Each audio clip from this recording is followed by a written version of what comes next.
Muito bem, então, continuando, nós vamos ver hoje o sexto mandamento. Então, vamos lá para o catecismo. Sexto mandamento, não cometer adultério. Qual a missão da pessoa humana em relação à própria identidade sexual? Deus criou o ser humano como homem e mulher com igual dignidade pessoal e escreveu nele a vocação ao amor e à comunhão. Compete a cada um aceitar a sua identidade sexual, reconhecendo a sua importância para a pessoa toda, bem como o valor da especificidade e da complementaridade. Então, a primeira coisa aqui que nós temos que ressaltar é que Deus fez, desde o princípio, homem e mulher, e a união entre eles, que nós veremos nos sacramentos, no sacramento do matrimônio, é a união entre homem e mulher. Esse é o ensinamento da Igreja. Então, muito bem. O que é a castidade? A castidade é a integração positiva da sexualidade na pessoa. Então, é uma virtude, a castidade é a virtude que vai nos ajudar a viver de modo ordenado a sexualidade. A sexualidade torna-se verdadeiramente humana quando é bem integrada na relação pessoa a pessoa. A castidade é uma virtude moral, um dom de Deus, uma graça, um fruto do Espírito. Então, todas as virtudes, elas nos ajudam a viver de um modo ordenado, de acordo com o nosso fim, E a castidade, ela vai estar relacionada especificamente à sexualidade. Então, ordenar todo o prazer relacionado com a sexualidade. O que supõe a virtude da castidade? Supõe a aprendizagem do domínio de si, que é uma pedagogia de liberdade humana aberta ao dom de si. Para tal fim, é necessária uma educação integral e permanente através de etapas graduais de crescimento. Então essa virtude, ela supõe uma aprendizagem do domínio de si. Então, como essa paixão é forte, prazer relacionado à sexualidade é um prazer muito forte, assim como o prazer de uma droga, o prazer da bebida, enfim, de bebidas mais fortes e tal, as pessoas que se viciam nisso, Então, nós temos que ter um domínio, uma aprendizagem para não deixar com que esse prazer, ele nos domine, de tal maneira a nos desviar do caminho, do amor a Deus, do caminho que Deus estabeleceu para nós, que nos leva para o céu, E então é mais difícil esse domínio e essa aprendizagem.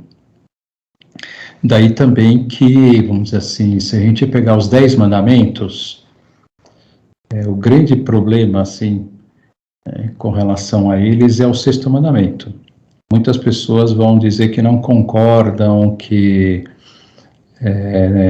o homem, ele é livre, que ele pode usar desse prazer como ele quiser, e assim por diante, Por quê? Por que vão dizer isso? Porque justamente esse prazer é forte, então você vai tentar encontrar justificativa para ele, para você usá-lo de uma maneira desordenada.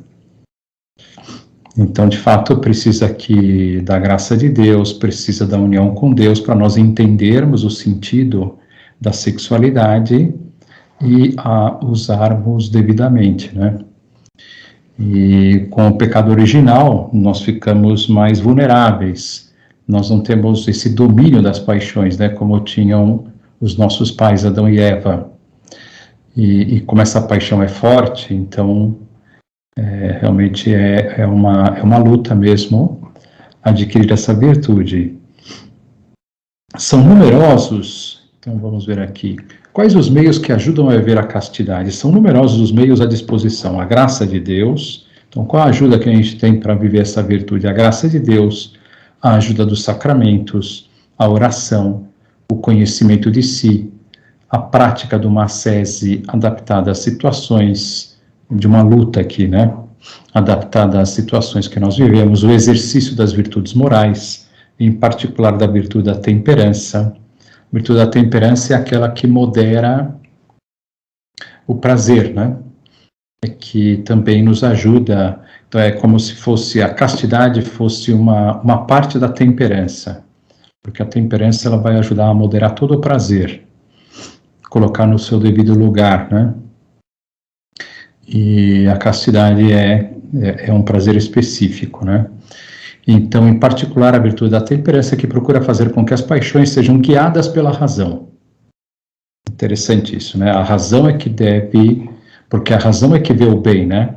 A inteligência é que vê o bem iluminado pela fé e pela graça. E aí, então, fazer o bem é seguir o que a razão nos diz, não o que a paixão nos diz. Como é que todos são chamados a viver a castidade? Todos, segundo Cristo, modelo de castidade, são chamados a levar uma vida casta, segundo o próprio estado de vida, uns na virgindade ou no celibato consagrado, no caso dos sacerdotes, dos religiosos. Então, e diz aqui que é uma forma iminente de uma mais fácil entrega a Deus com um coração indiviso, né? Os outros, se casados, vivendo a castidade conjugal. Os não casados vivem a castidade na continência. Então nós já vamos falar de tudo isso, né? Quais são os principais pecados contra a castidade? Então vamos lá. São pecados gravemente contrários à castidade, cada um segundo a natureza do objeto. O adultério, a masturbação, a fornicação, que é ter relações antes do casamento, a pornografia, e aqui podemos dizer os olhares e pensamentos impuros, a contracepção, uso de pílulas, preservativos, DIU, pílula no dia seguinte, a esterilização, o onanismo. O onanismo é a relação incompleta. Então, tudo isso aqui está dentro da contracepção. Depois, a prostituição, o estupro, os atos homossexuais. Isso aqui não quer dizer que a igreja não respeite, vamos dizer assim, uma pessoa que tem essa inclinação, né, para a homoafetividade. Nós respeitamos todo fiel, todo ser humano é digno de respeito, de consideração, mas os atos homossexuais a igreja não aceita, diz que é contrário à lei de Deus. Então, esses pecados são expressão do vício da luxúria. Então, quando nós falamos de luxúria, nos 7 pecados capitais, nós fazemos referência a esses pecados.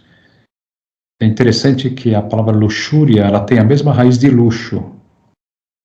Então, é como se a origem dessa palavra, luxúria, no caso da castidade, fosse, vamos dizer assim, o excesso do prazer, né? Vamos dizer, eu quero o prazer de modo não ordenado, né? Um prazer não ordenado. Então, isso seria a luxúria, né?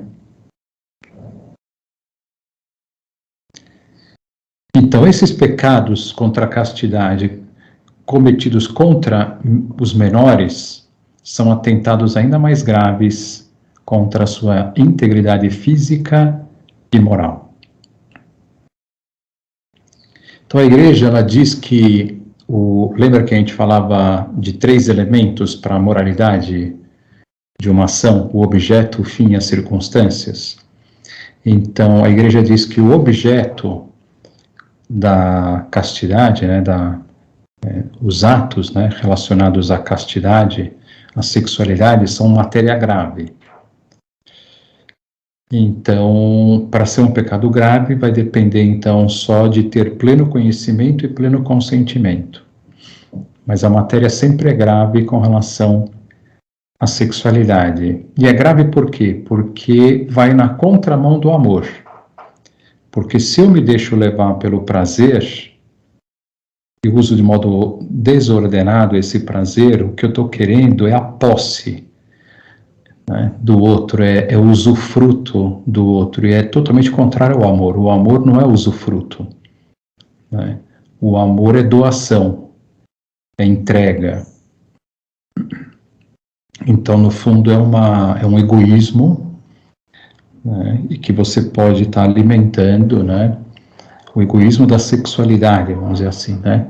Então, a sexualidade usada de modo egoísta, que faz com que nós olhemos para as pessoas de outro sexo como um objeto, né? Um objeto de prazer, de uso.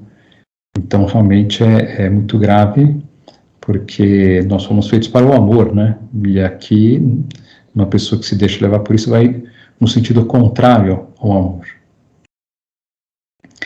Qual é o significado do ato conjugal?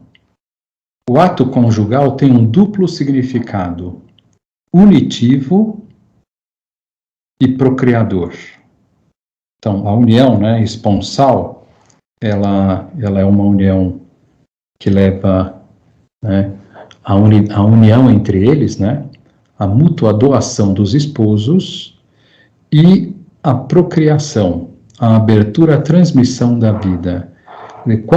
Se a gente for pensar, por que Deus fez esses órgãos, né, do corpo? Deus, ele fez em vista da procriação, não é verdade? Não tem outro sentido, não é? A gente vê pela nossa natureza, por que Deus fez as mãos, por que Deus fez os pés, por que Deus fez... E aí, quando nós vemos esses órgãos, nós vemos que Deus fez para a transmissão da vida. Então a Igreja, ela vai dizer que nunca a união entre marido e mulher, né, essa união esponsal, pode estar separada do significado procriador. A união tem que estar sempre unida, de alguma maneira, à procriação.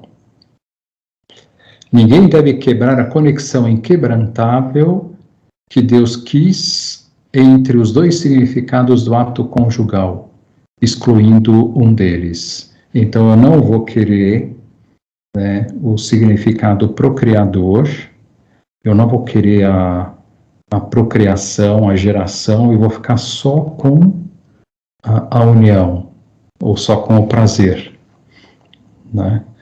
Então, a Igreja, no fundo, ela vai dizer, se você faz isso, você está transformando esse ato, está deixando de fazer com que esse ato seja um ato de amor, de verdade, e passa a ser um ato de egoísmo, né? E então, é a mesma coisa, né? Se eu separo aqui, por isso que a contracepção, ela é contrária à lei de Deus, né? A contracepção, porque eu estou colocando uma barreira na transmissão da vida, né? Indo contra esse significado procriador da união esponsal.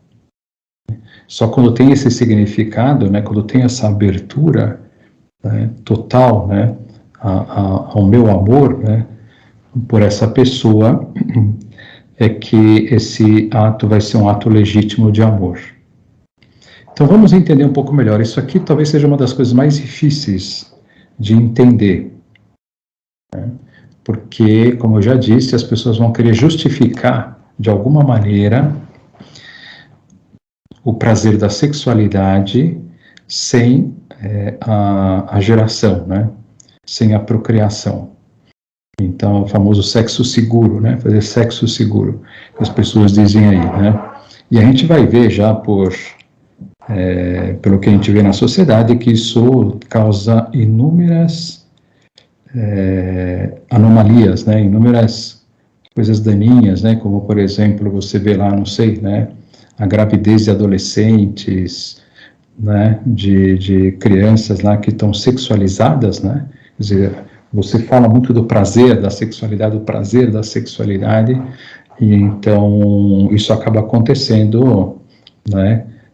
Puxa, mas não se preservou. Primeiro que está errado já, né?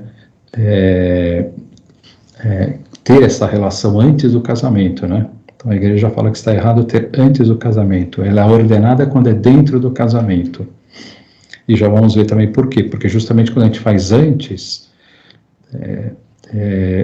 as pessoas elas vão impedir a procriação, né? Então, vamos dizer sim para o prazer, né? Para esse prazer, e não para a geração e a procriação. E depois pode gerar uma vida mesmo assim. E gerando uma vida, não há uma união entre eles de responsabilidade para cuidar desse filho.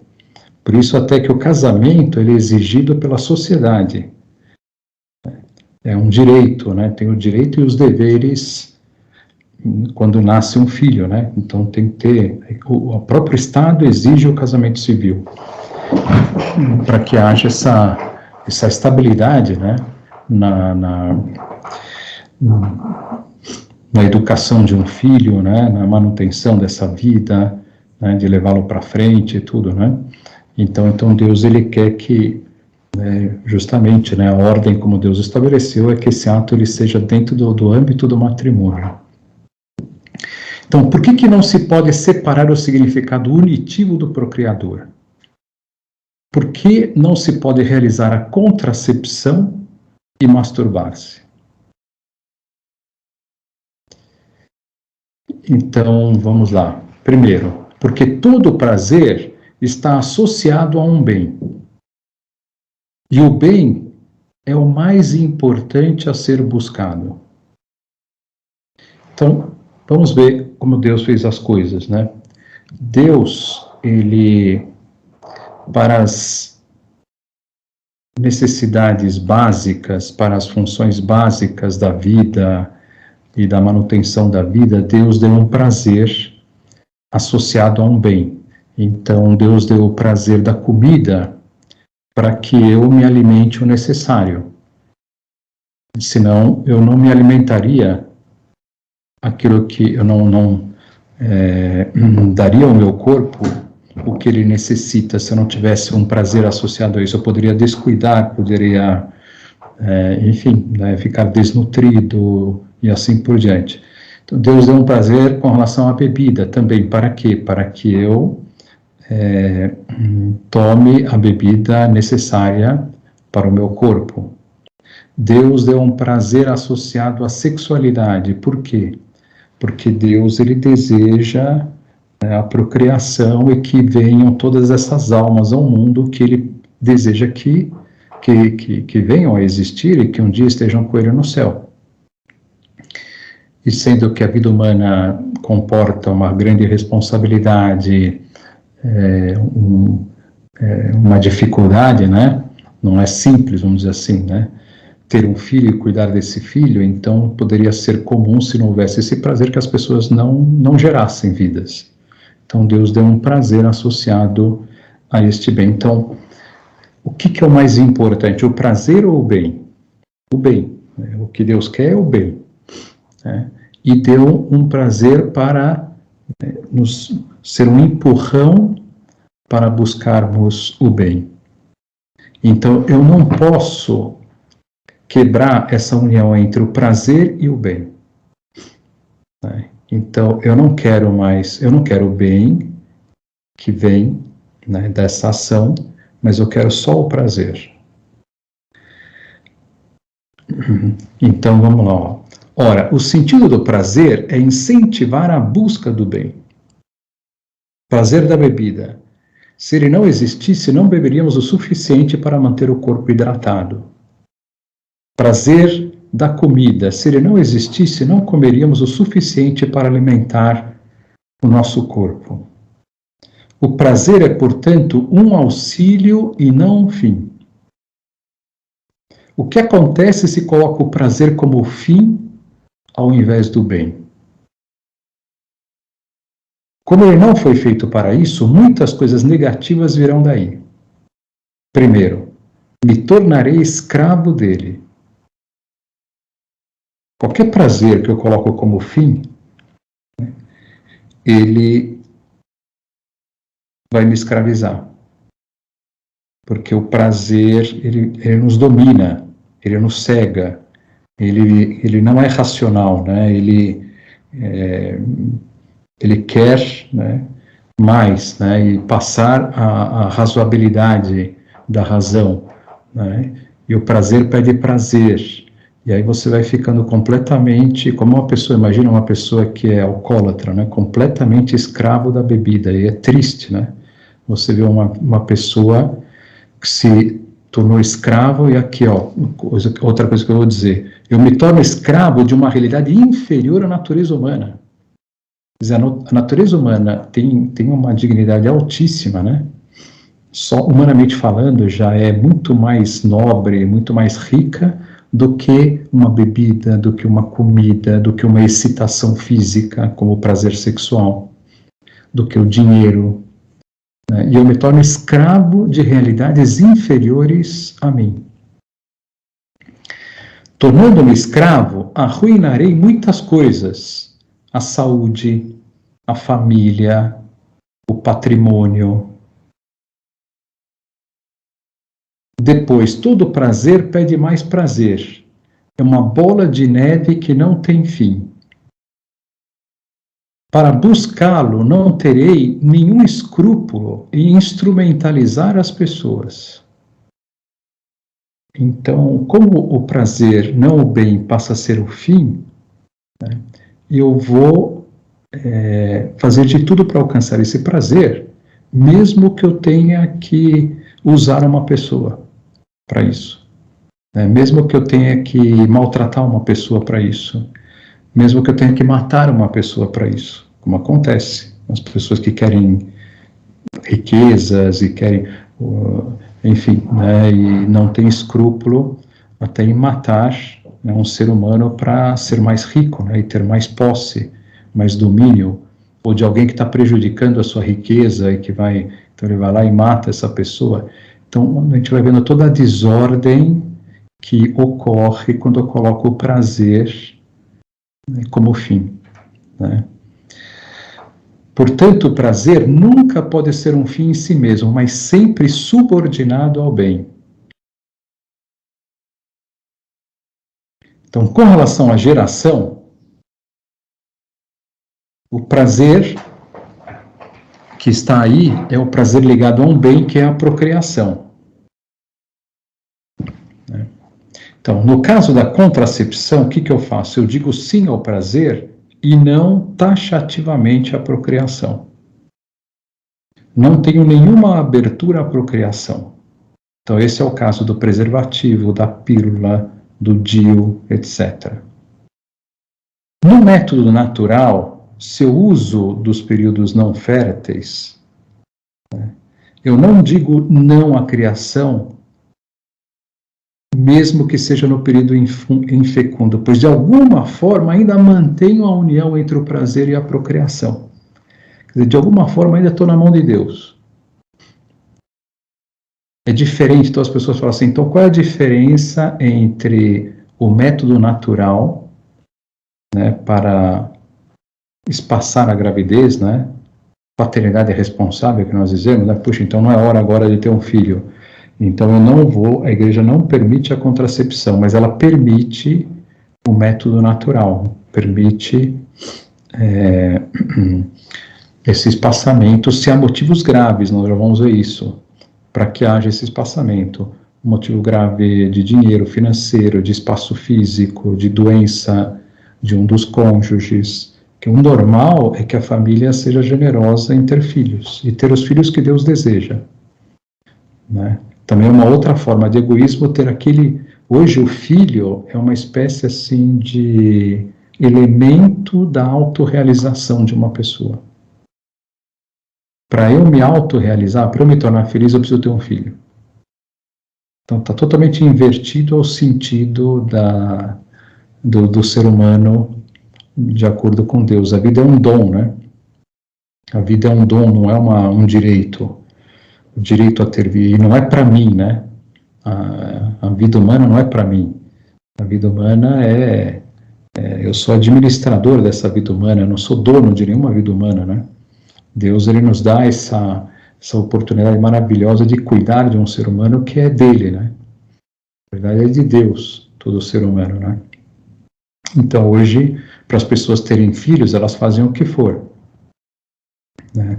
Então elas utilizam métodos que a igreja também não permite, que é a fertilização, a fecundação in vitro, porque nós já vamos ver isso, faz com que a vida ela esteja sujeita a uma manipulação no laboratório. Então a vida ela tem um valor sagrado e jamais pode ser manipulada em laboratório, né? E porque isso também se presta a outras muitas aberrações. Nós já vamos falar disso mais para frente. Então, qual que é a malícia da contracepção? Eu manipulo a faculdade geradora da vida humana, algo tão sagrado, para obter prazer. Manipular qualquer coisa para obter o prazer já é algo perverso. Muito mais quando esta manipulação se refere a algo tão sagrado como a vida humana. Não há amor neste ato. Há amor quando é aberto à procriação. Se não está aberto à procriação, está aberto só ao prazer. Eu uso a outra pessoa para obter prazer. Então, isso aqui, quase ninguém, isso aqui que eu escrevi, eu trabalhei durante anos nesse texto aqui, né, para poder explicar o ensinamento da igreja, né, o porquê que não se pode separar o significado unitivo do procriador. Então, isso é de fé, é assim mesmo que Deus nos ensina, faz parte também daquilo que Nossa Senhora falava para o Padre Gobi, que os mandamentos, eles são um mistério, porque Deus é um mistério, então nem sempre nós vamos conseguir entender todo o seu significado com a nossa inteligência limitada de criaturas, né?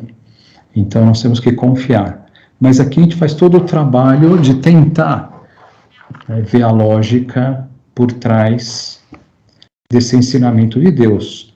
E nós vemos pela consequência também, né? Como eu falava assim, os males que provém quando você faz a coisa desordenada. Né? Quantos males provém daí, né? Então, por quê? Porque o pecado, como a gente via lá no início, é ir contra a natureza. O pecado não é algo que eu invento, que a igreja inventa. Não, o pecado é ir contra a natureza. Se eu vou contra a natureza e o fim da minha natureza, que é ir para o céu, então isso vai causar danos, não tem como. Então o que a gente vê desse mundo sexualizado aqui, hedonista? A gente vê isso, né? Que eu falava, a sexualidade e a pornografia totalmente invadida na mídia, né? Crianças com idade cada vez menor, viciados em pornografia, meninas grávidas com uma idade cada vez mais baixa, infidelidade, traição no casamento, porque como as pessoas elas querem o prazer, então é muito difícil dizer não para esse prazer.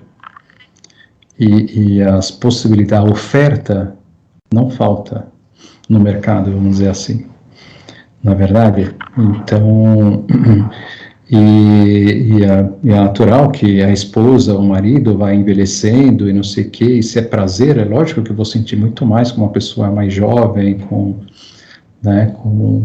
enfim, né, com pessoas mais bonitas e tal. Então a gente vê toda a inversão né, que vai ocorrer na sociedade, destruir o matrimônio, destruir o sentido do amor, né, enfim, grande parte da destruição da sociedade está aqui, né, no que nós estamos falando aqui agora. O que diz a Humanae Vitae sobre a contracepção? Então, a Humanae Vitae é um documento importantíssimo sobre a sexualidade. É bem curtinho, vale a pena que vocês leiam. Então, tem um ponto-chave lá que vai dizer assim, ó, é intrinsecamente imoral qualquer ação que, ou na previsão do ato conjugal, ou na sua realização, ou no desenrolar das suas consequências naturais, se proponha como fim ou como meio tornar impossível a procriação. Então, isso aqui é o cerne do ensinamento da Igreja com relação à sexualidade. Qualquer ação que, ou na previsão do ato conjugal, ou na sua realização, ou no desenrolar das suas consequências naturais, se proponha como fim ou como meio tornar impossível a procriação. Os pecados contra a castidade são graves? Sim, os pecados contra a castidade são graves, isto é, são pecados mortais, impedindo a recepção da comunhão, a não ser que se peça perdão sinceramente na confissão. Por que é que o sexto mandamento, que diz não cometerás adultério, proíbe todos os pecados contra a castidade? Então, o sexto mandamento é esse, e está muito relacionado com o nono mandamento, né? Não desejar a mulher do próximo. Então, por que que o sexto mandamento, que diz não cometerás adultério, parece que aqui é só o adultério, né? Proíbe todos os pecados contra a castidade? Embora no texto bíblico se leia não cometerás adultério, a tradição da Igreja segue complexivamente todos os ensinamentos morais do Antigo e do Novo Testamento e considera o sexto mandamento como englobando todos os pecados contra a castidade. Então, o sexto mandamento inclui todos os pecados contra a castidade, apesar de ser enunciado dessa forma. Não cometerás adultério. Qual a missão das autoridades civis em relação à castidade? Então, vamos ver aqui, as autoridades civis, né? Se elas são legítimas, se elas seguem a Deus, elas deveriam ter uma postura, né? Então, as autoridades civis, obrigadas a promover o respeito pela dignidade da pessoa, devem contribuir para criar um ambiente favorável à castidade, mesmo impedindo com leis apropriadas a difusão de algumas das chamadas graves ofensas à castidade, para proteger, sobretudo, os menores e os mais débeis. E o que a gente vê é o contrário, né? O que nós vemos é distribuição de preservativos, né? No fundo, incentivando, né, o famoso sexo seguro, né? O prazer, né? Quais os bens do amor conjugal a que a sexualidade se ordena? Os bens do amor conjugal, que para os batizados é santificado pelo sacramento do matrimônio, são a unidade, a fidelidade, a indissolubilidade e a abertura à fecundidade. Então, não há dúvida que num matrimônio, num casal que viva a sexualidade, a unidade vai ficar muito mais forte, a fidelidade vai ser plena, né, com a ajuda de Deus, a indissolubilidade, né. Quando é que a regulação dos nascimentos é moral? Então, agora, a paternidade responsável ou espaçar, né, os nascimentos, os filhos. A regulação dos nascimentos, que é uma componente da paternidade e maternidade responsáveis, é conforme a moralidade quando é realizada pelos esposos sem imposições externas, nem por egoísmo, mas com base em motivos sérios, falta de espaço físico, dificuldade financeira, doença do marido ou da mulher, etc. E o método utilizado é o que não separa os significados unitivo e procriador, isto é, a continência periódica e o recurso aos períodos infecundos, que respeita a lei de Deus e tem uma certa abertura à vida, e a mentalidade dos esposos, nesse caso, seria essa: estamos abertos à vida, mas agora não podemos. Então, essa é a mentalidade correta, né, quando se utiliza dos períodos infecundos, né? Nós estamos abertos à vida, mas agora não podemos. Né? Se fosse possível, nós teríamos um novo filho. Então, também não é usado os períodos infecundos de modo sistemático ali, né? Para não ter filho, não ter filho, não ter filho, sem um motivo grave e por egoísmo, né? De não querer trabalho, né? De querer dar tudo de bom e de melhor para o filho, e assim, então, não poder ter mais, né? Então, essa mentalidade também, é lógico que a sociedade mudou e, enfim, há todo esse cuidado aí com relação aos filhos. Enfim, a igreja também não fala quantos filhos deve ter, né? Então, isso é uma coisa, assim, de cada casal, mas diante de Deus, né? Diante de Deus, com generosidade, então, enfim, para a abertura a Deus, né? Tendo essa abertura para Deus, o que Deus deseja, e o que Deus deseja é sempre o melhor. E é sempre o que mais vai nos tornar felizes. Por que a inseminação e a fecundação artificiais são imorais? São imorais porque dissociam a procriação do ato conjugal. Procriam, mas sem o ato conjugal. Ao fazer-se isso, a vida humana fica à mercê de uma técnica ferindo a moralidade de várias maneiras. Primeiro, a vida humana fica sujeita a uma manipulação genética. Como vimos no quinto mandamento, a vida humana, sendo sagrada, não pode ser objeto de nenhum tipo de manipulação. Então, a vida humana não pode ser fruto de uma manipulação genética. A vida não pode ser fruto de uma manipulação.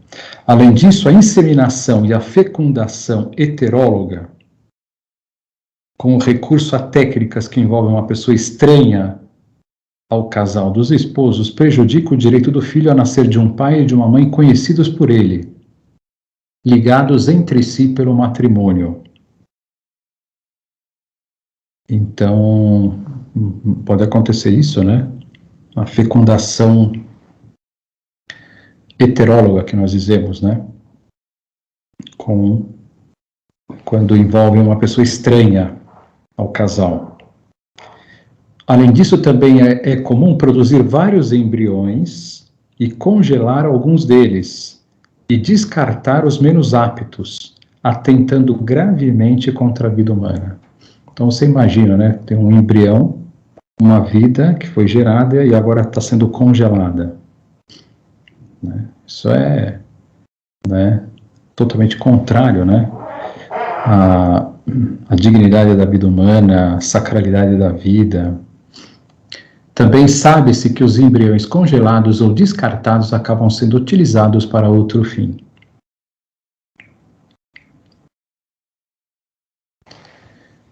Como deve ser considerado um filho? O filho é um dom de Deus, o maior dom do matrimônio. Não existe um direito a ter filhos, o filho exigido a todo custo. Existe, ao contrário, o direito do filho a ser o fruto do amor conjugal dos seus progenitores, e o direito a ser respeitado como pessoa desde o momento da sua concepção. Que devem fazer os esposos sem filhos? No caso em que o dom do filho não lhes tivesse sido concedido, os esposos, esgotados os recursos médicos legítimos, podem mostrar a sua generosidade mediante a adoção ou realizando serviços significativos em favor do próximo. Deste modo, realizarão uma preciosa fecundidade espiritual. Quais são as ofensas contra a dignidade do matrimônio? São o adultério, o divórcio, a poligamia, o incesto, a união de um casal sem o sacramento do matrimônio, e o ato sexual antes ou fora do matrimônio. Então, ofensas à dignidade do matrimônio. Divórcio, poligamia, incesto, união antes do matrimônio, a união sexual. Então, morar junto antes do casamento é pecado grave?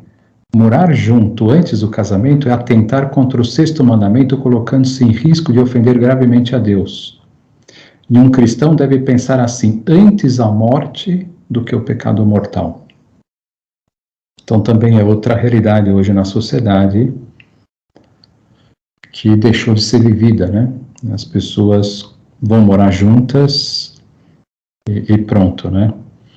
E aí depois é que vão pensar, se é que vão pensar em realizar o sacramento do matrimônio.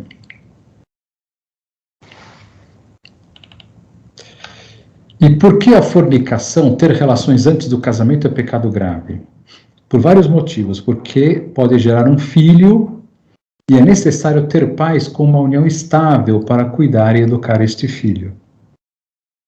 Porque se evito ter filhos, separo o significado unitivo do procriador, colocando o prazer como fim principal em vista do bem associado a ele, que é a procriação. Como vimos acima, o prazer nunca pode estar acima do bem associado a ele. Então, daí, a imoralidade das relações antes do casamento. Então, os namorados devem viver a castidade antes do casamento? Isso mesmo. Não podem ter relações sexuais e nem consentir em pensamentos e atos impuros. Os beijos devem ser puros e não podem haver toques em partes íntimas. O que é lícito para o casal? É lícito tudo aquilo que é natural, que não vai contra a natureza, desde que termine no ato conjugal. Então isso aqui é um critério, né? Um ensinamento da igreja, né? Com relação ao ato matrimonial, né? É lícito tudo aquilo que é natural, que não vai contra a natureza, desde que termine no ato conjugal. Não devem esquecer que devem procurar cada um o bem do outro e comportar-se conforme a iminente dignidade humana. Então aquilo também não vai ser algo do meu egoísmo, né, da minha vontade, mas respeitando a outra pessoa, né, a dignidade da outra pessoa.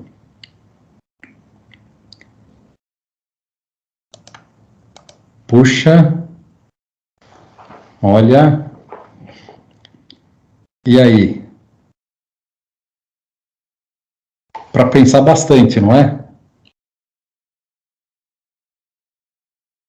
Muito, tá muito. A gente vê como a sociedade está longe hoje disso. Nossa Senhora fala muito disso no Padre Gobi, falando com o Padre Gobi, que é uma das, vamos dizer assim, atuações do demônio hoje no mundo, né? Como o demônio, ele seduziu praticamente a todos, né?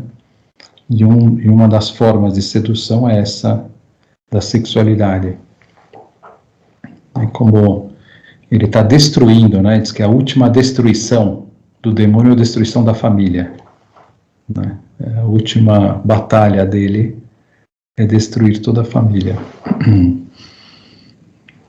E aqui a gente vê, né, como a sabedoria que está por trás de todos esses ensinamentos aqui, como Deus, ele nunca vai errar, né, na verdade, como tudo o que ele deseja é para a nossa felicidade, para uma felicidade muito mais alta do que nós imaginamos, né. Então, no fundo, a sexualidade é isso, né? Viver a sexualidade, viver a castidade é para sermos felizes, né? E não o contrário do que as pessoas pensam, né? Porque a mentalidade é essa, né? A felicidade está no prazer. Então, por isso que a gente fala que é uma sociedade hedonista, né? A felicidade não está no amor, né? Não está na doação, não está dar a vida pelos outros, em fazer o bem ao próximo. A felicidade está no prazer. Então, aí a sociedade fica, enfim, bastante destruída, né? Com essa mentalidade.